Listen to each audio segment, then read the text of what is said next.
The sitting is resumed. Senator Dr. Chantal Monroe Knight. Thank you, Mr. President.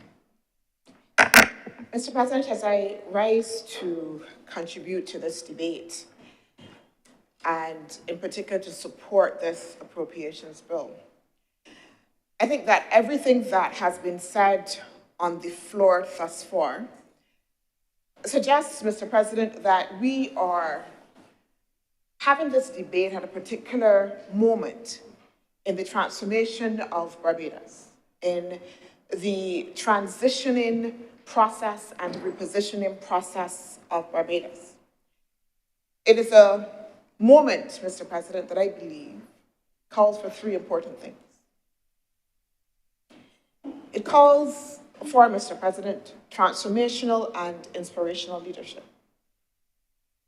It calls for the right policy mix, because as a country is transitioning, as a country is attempting to move from one position to another, it needs within that moment to ensure that it has, as I said, sound leadership, transformational, inspirational, the right mix of policies, but more importantly, Mr. President, sound vision. More importantly, Mr. President, sound vision. Mr. President, there's a quote, yeah? For a blind man, any of us, if we lost our sight, Mr. President, I believe that we could contend. We could contend, we could learn to adapt. But Mr. President, what is more fundamental is to have sight, but actually lack vision. Sight, but actually lack vision. So we're in a moment where we need the bringing together of these three elements. And I am both reflective, Mr. President, because I must say that this debate here and in the other place have made me proud to belong to a party and a government that is able to deliver all three. A party and a government that is able to deliver all three to meet that moment of transformation that this country is about. Mr. President, we have been told in this debate that we ought not to reflect, we ought not to look back, that we ought only to deal with the now. And you know, Mr. President, I struggle and I try not to walk in judgment, because we've heard a lot about judgment. I think we forget that judgment happens both ways. Because it is uncomfortable for me to have someone say we ought not to look back when we're talking about social and economic development, as if one can divorce, Mr. President, your present context from your recent past. As if when we are talking about development for small island developing states, for countries like Barbados, that we have an opportunity to create a dividing line at one point, as if the trajectory of our history, as if the past leadership and its policies don't impact on what it is that we can do today and the pathway that we have to be able to build on, Mr. President. It is, Mr. President, that statement, that suggestion is a sound of political immaturity, because only someone politically immature, Mr. President, could think that you can come to have a discussion about social and economic development of a country, but not think that you have to contend with the past and what has done before. And I can understand the discomfort with having to contend with one's legacy when one's legacy is so disdainful. Mr. President, they don't want us to speak to that legacy that was left by the Democratic Labour Party. They don't want us to remind that in 2017, trade unions and the private sector had to be on the street, Mr. President, because of the high level of taxation that was announced in the May budget of the then administration, when the then Prime Minister talks about lions and sheep, Mr. President. When the then Prime Minister was disrespectful of the social partnership and say, I don't care, we're going to come and tell me, the government, we can do what we want, Mr. President. That is the legacy that they don't want us to remember in this place. They don't want us to remember, Mr. President, but I can remind people, because we cannot, Mr. President, divorce, as I have said, what it is that we have to do as a government, this mission transformation that this government is building on with where we started. And I will remind Mr. President that Barbados lost access to international capital markets following 23 downgrades by rating agencies, Mr. President. 23 downgrades, Mr. President. International reserves dwindled, Mr. President, from $2.24 billion at the beginning of 2008 to approximately $420 million or 4 weeks of import cover by May 2018. And don't let us talk about the metrics, because they tell us we don't know about inclusive growth. They want to lecture us, the Barbados Labour Party, Mr. President. Lecture us about people and policies for people and say, oh, it's not only about GDP. Will we look at them record, Mr. President? Look at the record, because the facts are there as well. So we talk about facts, that during that period of negative to low economic growth, there was also declined investment in education, in health, in public safety, in social welfare. And all of a sudden, we are to be tutored, Mr. President. The Barbados Labour Party is to be tutored by the government that removed the very stepping stone from the same middle class that they want to tell us about, Mr. President. By removing access to free university education, that is the legacy of the Democratic Labour Party, Mr. President. That is what we had to come in, Mr. President, and contend with. And the government that they want to lecture about people and social enfranchisement and inclusive growth is the government that, not in the face of abundance, Mr. President, not in the face of when things were going right, but coming into a government facing that history that I just spoke to. And one of the first policies that this government did was to return that stepping stone to the same middle class, Mr. President, because we understood fundamentally that when you talk about people, it is education that moves them, Mr. President. And even despite the fact that we had to contend with COVID, Mr. President, a freak storm, ashfall, and a hurricane, Mr. President, all of those things this government contended with. All of those things, and still contending with. And they would want to, Mr. President, look at the policies of the government in an isolated way, because we live in the world by ourselves, Mr. President.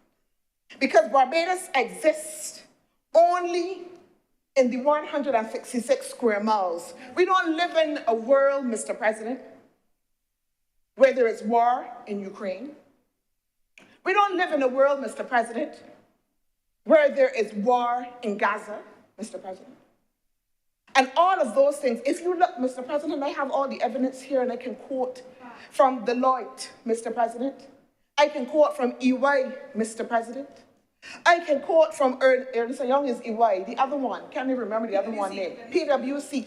All of them have said that the inflation in Barbados is a result of the international inflationary crisis that is happening due to escalation of prices and food prices globally, Mr. President. We do not live in the world by ourselves, Mr. President. And there is no line in the sand to be drawn, Mr. President, where we can demarcate where Barbados currently is and what this government is doing from both the history and how it is connected, Mr. President. Mr. President, I want to remind, because sometimes we can have a bit of a short memory, that even in the midst of when we did not have the bounty and we were going through the major disruption from COVID, it was this government that increased non-contributory pensions, Mr. President, from $155 to $225 per week, Mr. President. People, Mr. President. People. It's people? I wasn't sure. I think it is people. I think it is people, Mr. President. Was it people, again, when we did the business interruption benefit to help small businesses? It was people, Mr. President. It was business. I have to ask the question. Because from everything that we have heard in here, it wasn't people. It was something from Mars. Was it, Mr. President, people when we had the Vulnerable Families Survival Program providing $600 a month to support vulnerable families? Was it people, Mr. President, when we recapitalized the NIS to pay unemployment benefits, Mr. President? It was people, Mr. President. Nobody can lecture the Barbados Labour Party about people. And certainly not this government, not this party, the Democratic Labour Party, telling us about people. They want to tell us, Mr. President, that we are not doing anything for the people with the cost of living, Mr. President. That the Prime Minister spent 4 minutes or how much ever she is.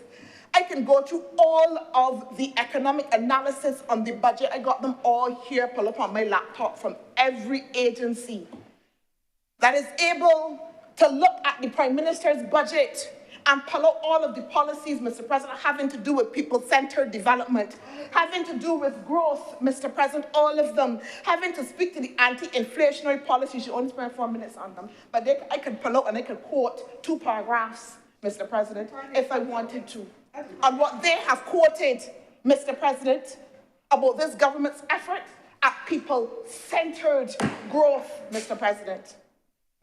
That is in there. But apparently, Mr. President, apparently, you only have ears to hear.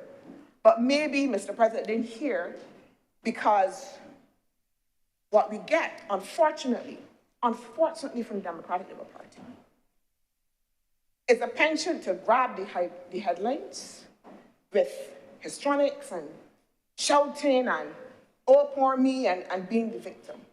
And like I said, Mr. President, it points to a political immaturity, a party that does not understand that it needs to demonstrate that it has the intestinal fortitude to be able to come to the people of Barbados and say, we have done you wrong. I agree, Mr. President. The Prime Minister said it in the other place. We need a strong opposition. She said it. And I agree with her. We are yet to see one, Mr. President. We are yet to see one, so we wait in hope. Oh, come on now. We wait in hope, Mr. President, that one will arise. And Mr. President, I also understand the level of response that we have gotten here and the other place to the government's program. I would be a little bit intimidated too if I had to contend with my own legacy. And also as well, particularly in this place, because you have to look across this side and to remember that both of your leaders come from within the bowels of the Barbados Labour Party, Mr. President. Come from within the bowels. You had to go looking and could not find. We don't exactly know who is who. I think you got a chief administrator who's ordered the toilet paper, I fixed the windows, and something else, and I don't even know. And I could understand, Mr. President, in particular for one of the honorable senators, can't find, ain't so sure where to land, ain't so sure how to speak, ain't so sure what to deliver. And so I understand, Mr. President, the level of response. I understand that you can be a little intimidated. I understand that with your first estimates that it's going to be difficult to mount a coherent and truthful discussion, Mr. President. Particularly given the history, Mr. President. Disjointed history. The flagging history, the runboat history, Mr. President. All of them history. All of them history, Senior Minister. All of them history, Senior Minister. I understand, so I can give him a little latitude.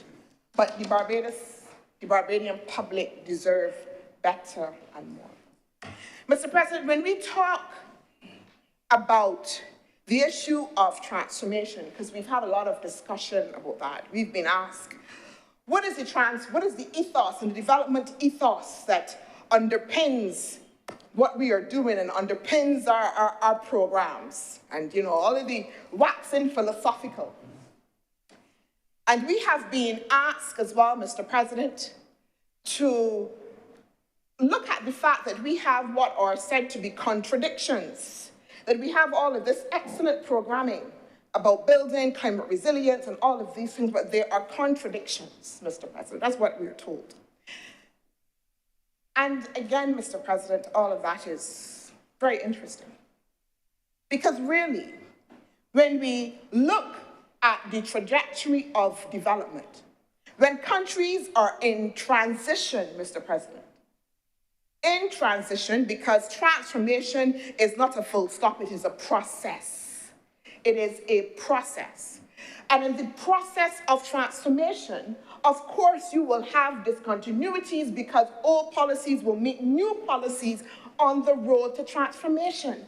So that contradictions are inherent.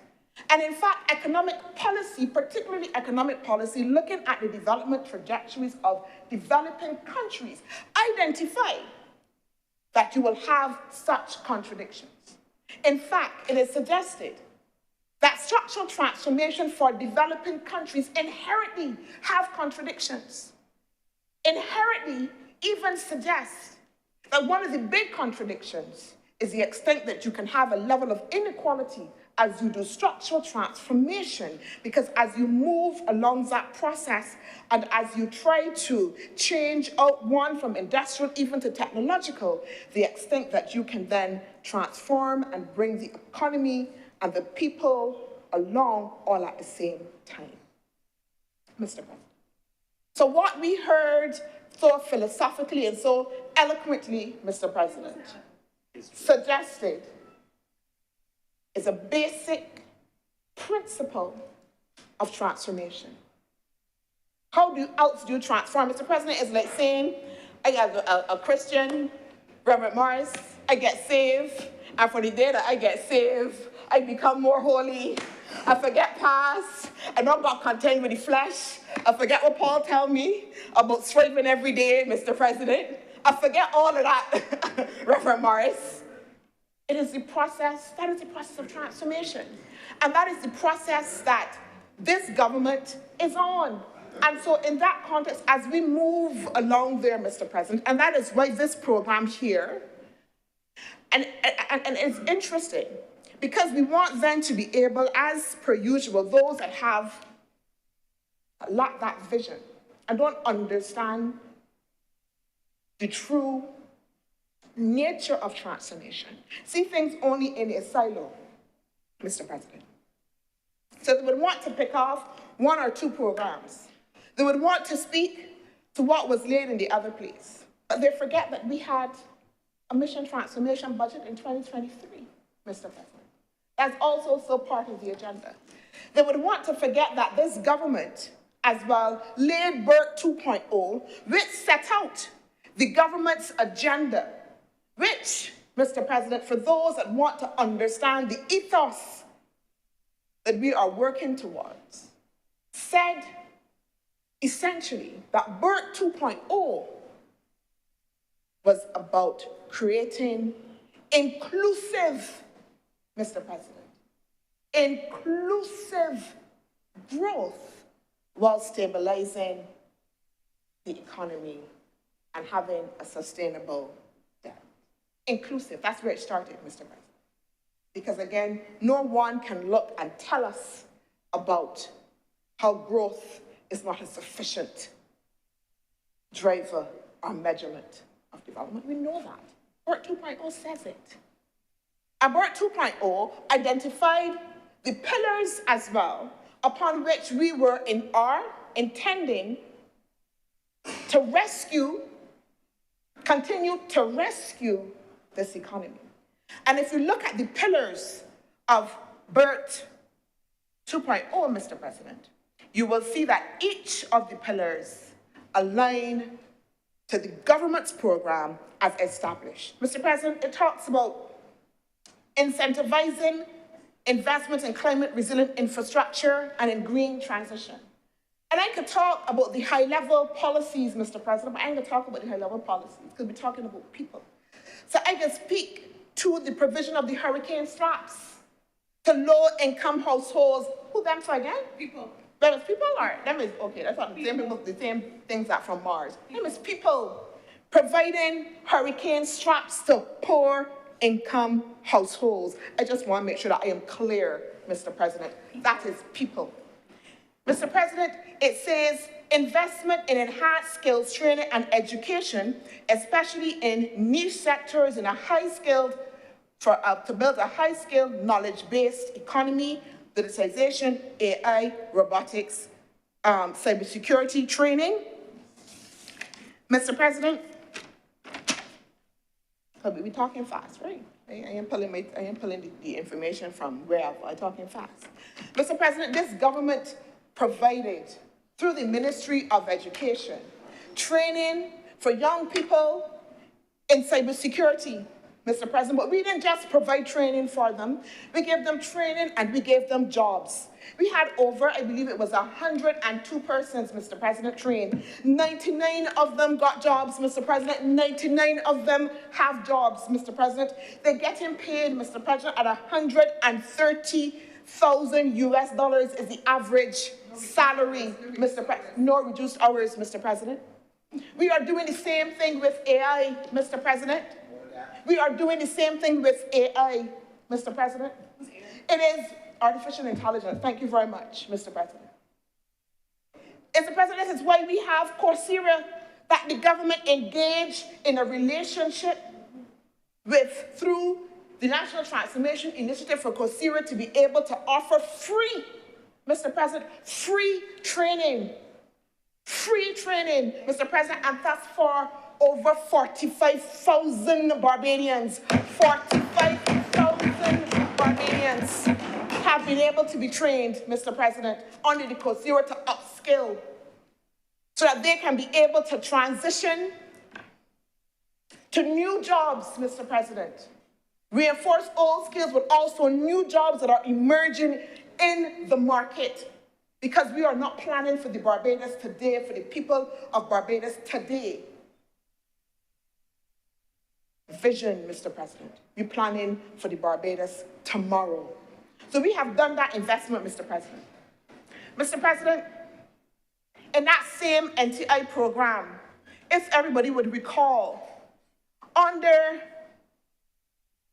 during COVID, under that same NTI program, Mr. President, we implemented the BEST program, which gave companies the choice of paying severance to their workers, or they could accept grants and a share of investment from government to re-engage the workers and deliver training.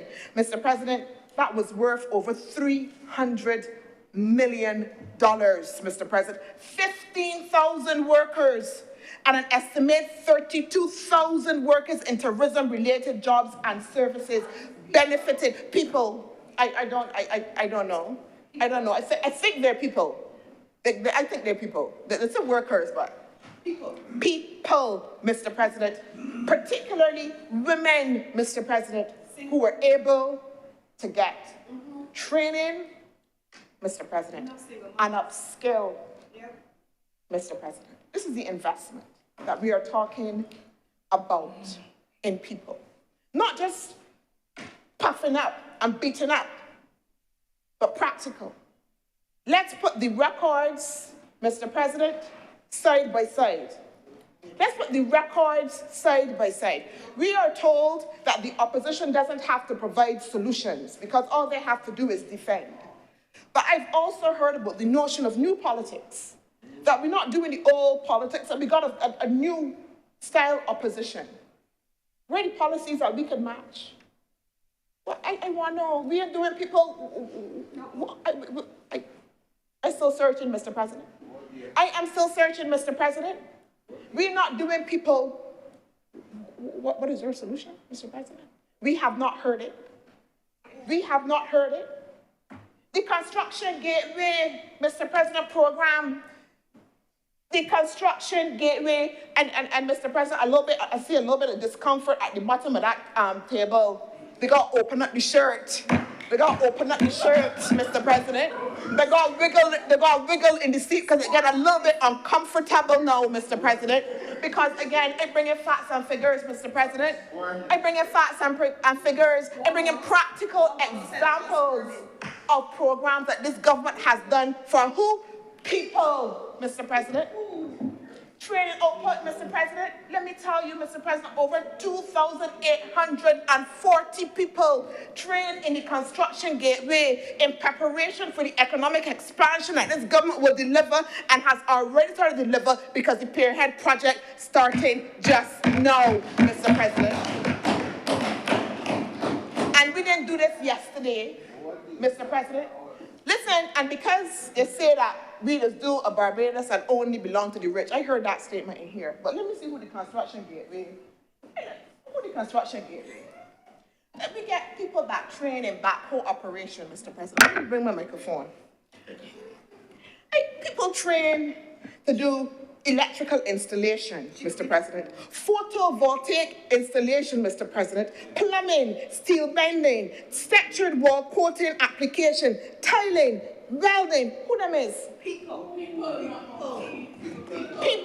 2,840 people, Mr. President, trained through the Construction Gateway of this government to make sure that we upskill the average Barbadian, Mr. President, to be able to find jobs within this. And Mr. President, not only did we do the training, but we provided certification for them so that the welders, Mr. President, and the plumbers who didn't have certification but just know how to do a thing could walk away now, Mr. President, with certification from doing this program like anybody else to show, Mr. President, that they have been able, again, Mr. President, to be trained and upskilled to be able to earn a living, Mr. President, in this economy. Money in the pocket, Mr. President, of people, Mr. President, of people, Mr. President. Anywhere in the world, Mr. President, people can go and work anywhere in the world. Mr. President, this government, you talk about minimum wage, the private sector was telling me don't bring the minimum wage, we can destroy the economy. And this government stood steadfast, Mr. President, and was determined despite the criticism because of people, Mr. President. We did the labor clauses, Mr. President, when the private sector was keeping noise and jumping up and saying, hold on. And this government said it would labor because who? People, Mr. President. What was the benefit for the government in terms of labor clauses? It was about people. It was about enfranchising people. It's because this government knows where we come from, Mr. President. And when we talk, Mr. President, about the same training programs, I got given the objectives and the goals, Mr. President, because it's important. Because see, we got vision. We don't just do programs. We got vision. We do not just do programs. We know what we're doing and we're doing it for. We had to ensure the provision of a highly skilled workforce to meet the demands of the construction sector because we know we got in the pocket coming, Mr. President. What we got in the pocket coming, Mr. President. To develop and provide training and retraining opportunities for workers across the construction sector. To facilitate a tools lease arrangement. Mr. President, wait, hold on. So not only training, if I understand it correctly. So somebody in here, I can beg you, if I am not, please correct me. It says to facilitate a tools lease arrangement. So that means that they was able to get some tools as well, Mr. President. Yes. It sounds so to everybody here. Yes. That the government provided training, but also provided equipment that they could then go out, Mr. President, to get the work and the jobs as well. People, Mr. President, practical people. It got to be more, Mr. President, than beating the chest and pointing the finger, Mr. President, jumping up the chair. I will tell you that one of the things that this government has not been good at is beating its own chest, and I will admit that. We are too humble for our own good. But one of the things that having an opposition will do for this party, I can tell you, Mr. President, is to defend the record of the Barbados Labour Party and this government. Mr. President, they say that we should have started this debate, not started the debate, the presentation in the well. And it's interesting, yeah? Because we are to be, again, tutored about governance and changing governance system that needs to be put in place. This government that introduced the well in the first place to give Barbados an opportunity to hear ministers under scrutiny. We are to forget, Mr. President, that it was this government that introduced the PAC. That happened. That we have a prime minister, that has reduced her powers, Mr. President, again, in order to make sure that we have greater transparency of institutions. But again, Mr. President, we are to be tutored. They asked, Mr. President, about the Commitment for Results Department. They said, since that is the overarching frame for transformation, why not start with that? Mr. President, for us, the proof of the pudding is not about staring at it, it is about eating it, Mr. President. So we didn't need to bring the Commitment for Results Department in the well when all of the other departments that we have been working with for over the past 2 years, Mr. President, were the ones to be on show.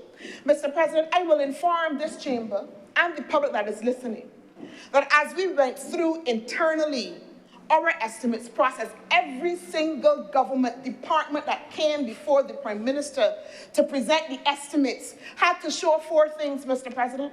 One, they had to show their own CFR Commitment for Results, Mr. President. 2, they had to show, Mr. President, how they were deconstructing and reconstructing their departments. 3, they had to show how their ministries were going to achieve the 6 missions that we had, because they were read out in here, Mr. President, and it was asked, so I am responding, Mr. President, how are we measuring? Every single government department had to have a plan that said, this is how we are going to achieve, Mr. President. And 4, we had to show how we are going to include, or not how we're going to include, but the elements for climate tagging that were within our budgets, Mr. President, making sure that we build out as well the climate resilience. Remember I talked about those pillars that were in the BERT, about climate and building climate resilience? Mr. President, we are not just doing policy, we have vision. We understand that transformation has to be not a silo, but fully integrated into the work, that you can be able to take a picture and look and continue to see the elements of it throughout government policy, Mr. President. So we have the Commitment for Results frame embedded, Mr. President. And what each government department now has to do is every quarter report, Mr. President, on their progress towards the metrics that are contained within the CFR. Further, Mr. President, we were told, it was read from the budget, under the head for the CFR department is 0034 under Prime Minister's office, Mr. President. I can give you everything there. Mr. President, it was read out that the professional services, which is 226, and again, Mr. President, you know I'm going to go through this because there had to be a little bit of tutoring in the other place about the estimates. So before I'm asked or before I'm forced to, I can make sure that I provide necessary explanations so that people don't only read the top headlines, but they understand the intricacies of the estimates and what they present.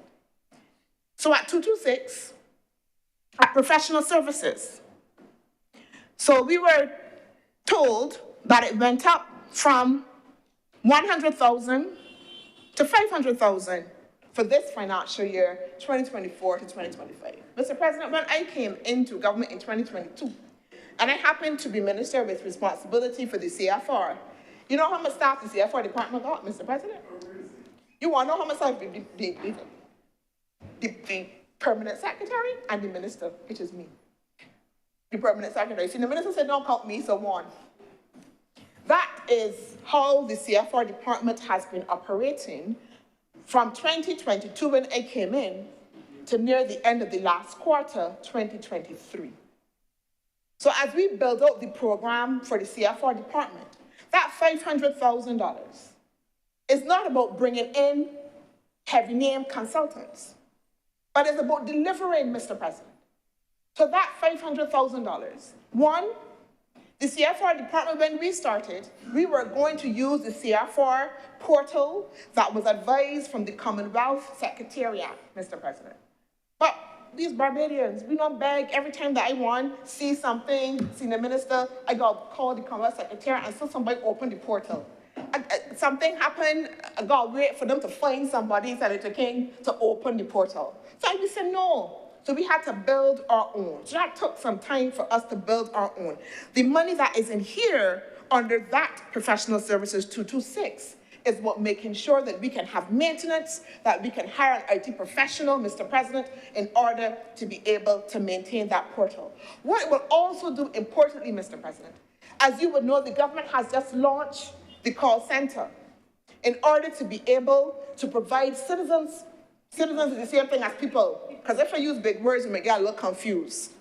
Citizens is the same thing as people, to provide people within Barbados the opportunity to air their grievances about what the delivery of government services, Senator Thompson, because we are not afraid to hold ourselves accountable to the people of Barbados. We are not hiding from constructive criticism, and the call center was particularly established that Barbadians can call in and say, no, hold on, Mr. President, but we want to go further.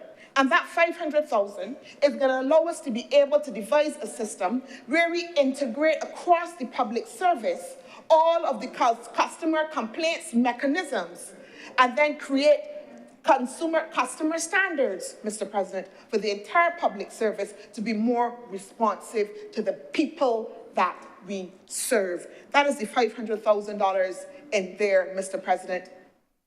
That is the $500,000 in there for the Commitment for Results Department. Mr. President, there were questions asked as well about culture. All of this talk, oh shoot, got me ready to sing, Mr. President, about culture.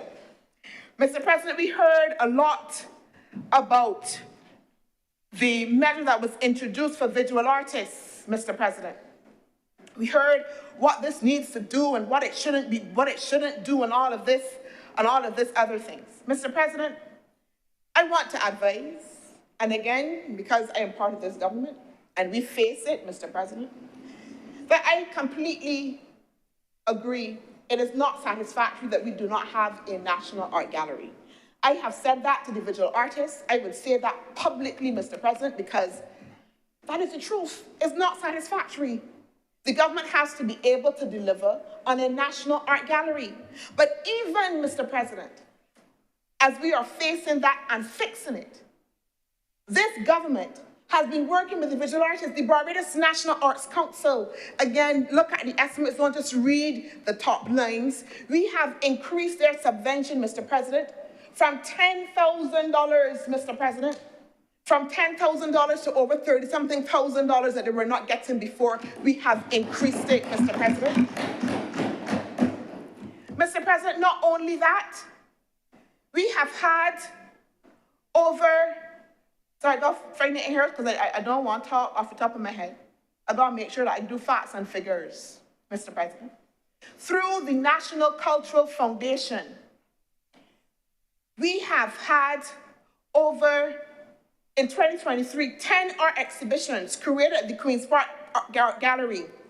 And to date, over 160,000 worth in art, Mr. President, has been sold directly from the gallery, Mr. President. An average of 23 artists featured at each exhibition, with something on average of 500 patrons visiting each exhibition. Mr. President, I want to ask a question, if I may. The same people who jump up with such passion, Mr. President, about the measure for visual arts, I want to ask them, how many pieces of art do you have in your own house? It is not about the talk, it is about the direct support for the artists, and that's what his government is doing, Mr. President. And not only that, the budget that is there under the Division of Culture for the National Art Gallery is money that goes to a board, Mr. President, National Art Gallery Board, that oversees and has oversight, Mr. President, for the development of the National Art Collection. And to date, Mr. President, we have spent over $105,000 this year alone in acquiring art from visual artists as part of the National Art Collection.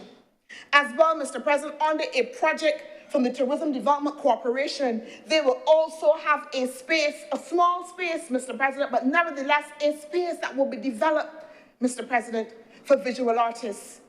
So even as we face and fix the fact that we have to deliver a national art gallery, Mr. President, we are delivering for people, for the artists, for the visual artists. But Mr. President, I ain't done yet. Because you would think I ain't done, I ain't done. Mr. President, you talk about all sorts of incentives that should be done.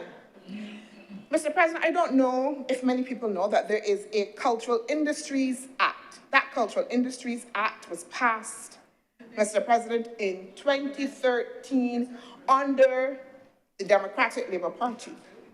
So I had to ask a question. Okay, so the Cultural Industries Act was passed, and I will talk about what the Cultural Industries Act, Mr. President, in the Cultural Industry Development Act contains. But, Mr. President, under the Democratic Labour Party, only the film sector was allowed a duty-free concession at 2015. It was under the Barbados Labour Party in 2019 that duty-free concessions were made accessible to all registered practitioners in Barbados. Somebody clap for that. Because them is people, Mr. President. So you enact legislation talking about people. But this government had to come in 2019 and make sure that across the cultural sector that we could provide for practitioners by making sure that they had full access, Mr. President. And the Cultural Industries Act, Mr. President, provides them for exemptions from duties and taxes, and I'm reading, Mr. President, I'm quoting from the Act itself. Imports of equipment, imports of operating non-capital supplies, building materials purchased locally, other capital assets as well. When a government entity is a cultural entrepreneur or cultural practitioner, it shall be exempt from the payment of all duties and taxes on imports used for the construction and furnishing of a new building or for the renovation and furnishing of an existing building. Mr. President, this is what cultural practitioners in Barbados, because of the Barbados Labour Party, have access to, Mr. President. Those are people, Mr. President. This is what we are delivering. This is what we are delivering, and it is important because when we talk about social and economic development, we sometimes only see particular strands. We look, yes, at what is happening within the social ministries, but we forget culture and the importance of culture. But this government does not, because this government understands that fundamentally we need to be able to leverage the building of the national consciousness of Barbadians. And that when we do so, when we are able to build that national consciousness, Mr. President, then we are able to galvanize Barbadian people. It is why we were able to withstand COVID. It wasn't only the government policies, it was because there was something in the belly of Barbadians. And that is what building the national consciousness. And that is why this government continues to invest in culture. That is why during COVID, the Prime Minister made $1 million available to cultural practitioners. It is why, Mr. President, in the last budget, she gave $2 million to fashion, Mr. President. And that had nothing to do, Mr. President, with the funds that are available under the same Cultural Industries Development Act, Mr. President. Under the Cultural Industries Development Act, there's a Cultural Industries Development Fund, Mr. President. That fund has a technical assistance grant. It has a product development grant. It has a project execution grant, Mr. President. Two of those grants, Mr. President, can get up to a maximum of $30,000, Mr. President. And again, because I am facts, Mr. President, I can tell you that over the last 4 years, that fund, Mr. President, has delivered over $4.1 million, Mr. President, $4.1 million to cultural practitioners across this country. Them is people too, Mr. President, cultural practitioners, because we understand that the investment in culture and the arts and the people who do it, Mr. President, is an investment in building our societies and our communities. It is an investment in building resilience in the orange economy, Mr. President. For this year, Mr. President, January 2023 to December 2023, that fund has delivered over $300,000 in grants. Sponsorship is separate, Mr. President, $158,684. Total approved, $428,988, Mr. President, in grants. Duty-free concessions by themselves, Mr. President, just under $1 million, Mr. President. This is what we are doing practically, Mr. President. I can tell you, Mr. President, because I have it here, that in that year of all of those grants and partnerships, and sponsorship, the beneficiaries, 36% female, 64% male, and I'm happy with that statistic, but we can work on it. 36, all people though, all people. Mr. President, I got it here. I can even give you the breakdown by the sectors who were able to benefit, Mr. President. Fashion, music, education, theater, literary arts, new media, and web design, Mr. President. All people working in the orange economy, benefiting, Mr. President, from the work of this government. Mr. President, I know again a little bit more. Listen, Mr. President, I don't know if I can give you permission to take off your jacket, because he got to be hot by now. He got to be hot by now, Mr. President. Oh, sorry, the Honorable Senator. Sorry, I apologize. The Honorable Senator, who is the only member for the opposition now in their seat at this particular time, left to take all of the heat. You want to run, he doesn't like it. Left to take all of the heat, Mr. President. But that is okay. Mr. President, that is okay, because I have more licks to come. I have more to come, Mr. President, because we're not making sport when we talk particularly about culture and the delivery of culture and what it is that this government is intending to do. Because, you know, Mr. President, when I talk about vision and having that reflective moment, we understand carefully as well that if we can, like I said before, build that national consciousness, it means that then we can begin to address some of the social problems and challenges that we are having within our communities. And therefore, the work that you will see and the monies that you will see here, particularly for programming under the National Cultural Foundation, it's about grounding the work in communities, in ordinary people, Mr. President. We have what is called an intangible cultural... We have what is called an intangible cultural heritage community training program, Mr. President. We go through communities in Barbados, the length and breadth, Mr. President. The length and breadth, Mr. President, of communities. I can come to the land share. And road tennis. I got that there too, Mr. President. I come in, road tennis and land share.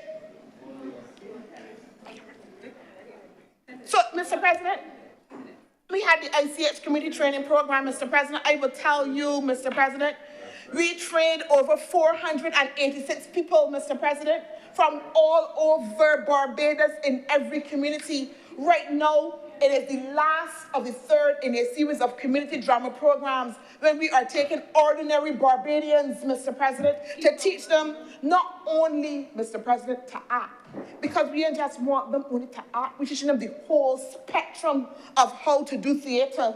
So some of them writing, Mr. President, getting trained to write, Mr. President. Some of them doing costuming, Mr. President, so they know how to do costuming. Some of them doing lights, Mr. President. We are empowering because it is not just about the instrumental thing of taking them up, but we are making sure that we are instilling the skills that are necessary, Mr. President.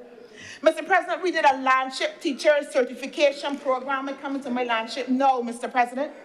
We have an ICH in schools program, Mr. President. Mr. President, I want to look particularly for this as I talk about the Landship. Mr. President, we have a schools, please, we got a school, my side, thank you, a schools Landship program.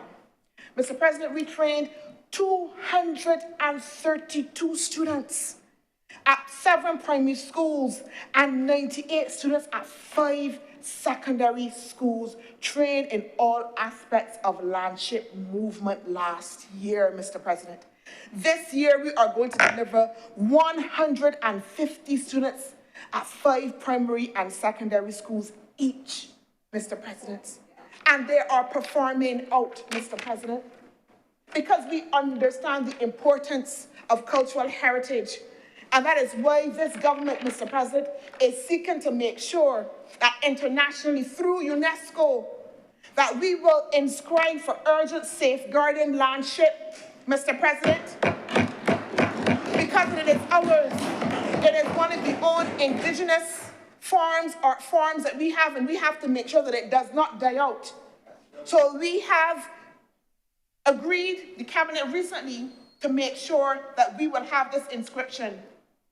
Not only that, Mr. President, the National Cultural Foundation as well, through the Landship programs that I spoke about, we have had through workshops, performances, educational material, Mr. President, all of this, approximately 300 participants, Mr. President, in 2003.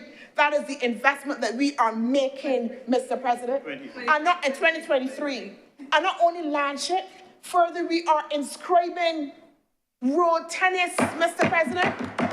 Road tennis, Mr. President, for recognition. Oh, and so, from also all the way from St. Michael Northwest, right? Okay, you'll be familiar with that. Thank you very much for that, Honorable Senator. We have our inscribing road tennis. And why are we doing that, Mr. President? This government is doing that, Mr. President, because we understand the investment that is needed in cultural heritage and the people who plays road tennis. Mr. President, who plays road tennis? It is the average Barbadian out there playing road tennis.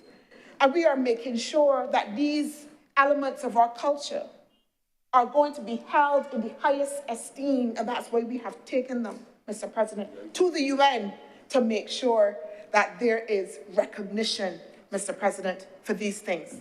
Mr. President, I could go on and talk about digital children's books. I could go on, Mr. President, and talk about what we have done with fashion in Ghana. Hold on, I gotta go onto the table for this one. Because I don't just talk. I don't just talk culture and the arts.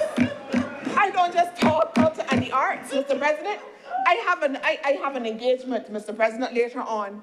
This bag is locally made, supported through the National Cultural Foundation Business Development Program, Mr. President.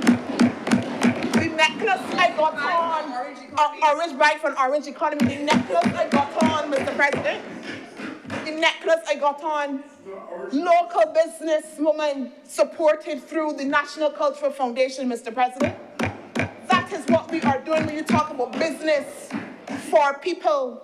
And them small business people that we are capacitating, Mr. President, and providing opportunities to through the Business Development Program. All of the young people that we took, Mr. President, to Ghana, Accra, all of them have gotten orders, Mr. President. All of them have gotten orders, Mr. President. Took them to Accra. That is what the $2 million investment is doing and is producing, Mr. President. Tangible things. Tangible things, Mr. President. Mr. President, For people. I know that my time is running out. This is culture that was on the Prime Minister's office that was supposed to be cut in half.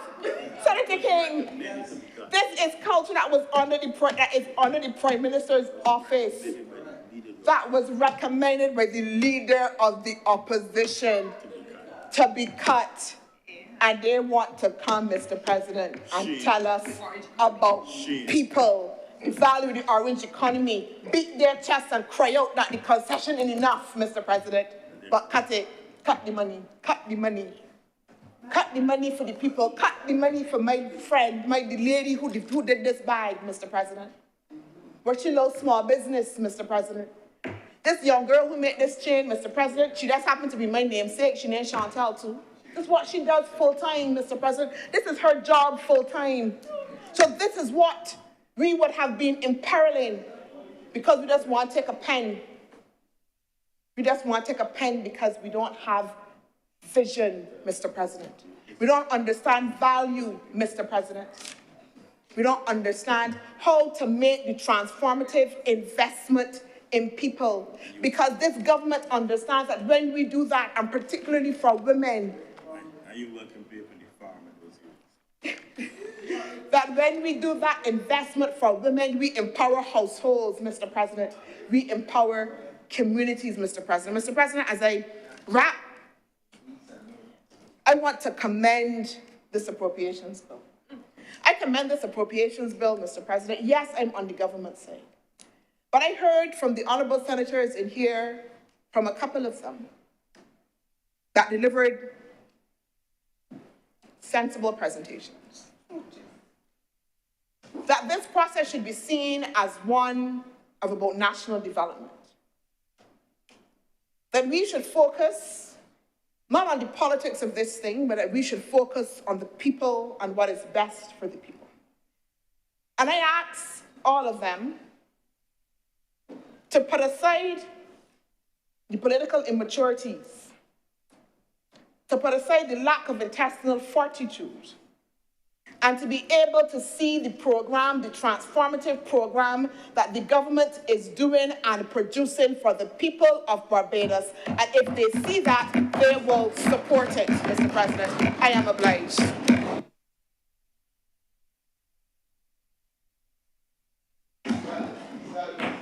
Thank you very much, Senator Dr. Honorable Chantal Monroe-Knight. Senator Cummings. Thank you very much, Mr. President. I rise to beg for the suspension of the honourable sitting of the Senate until 3:15 p.m. The question is that this sitting be suspended until 3:15 p.m. today. Will all honourable senators in favour please say aye? Those against please say no. You think the ayes have it? This sitting is therefore suspended until 3:15 p.m. today.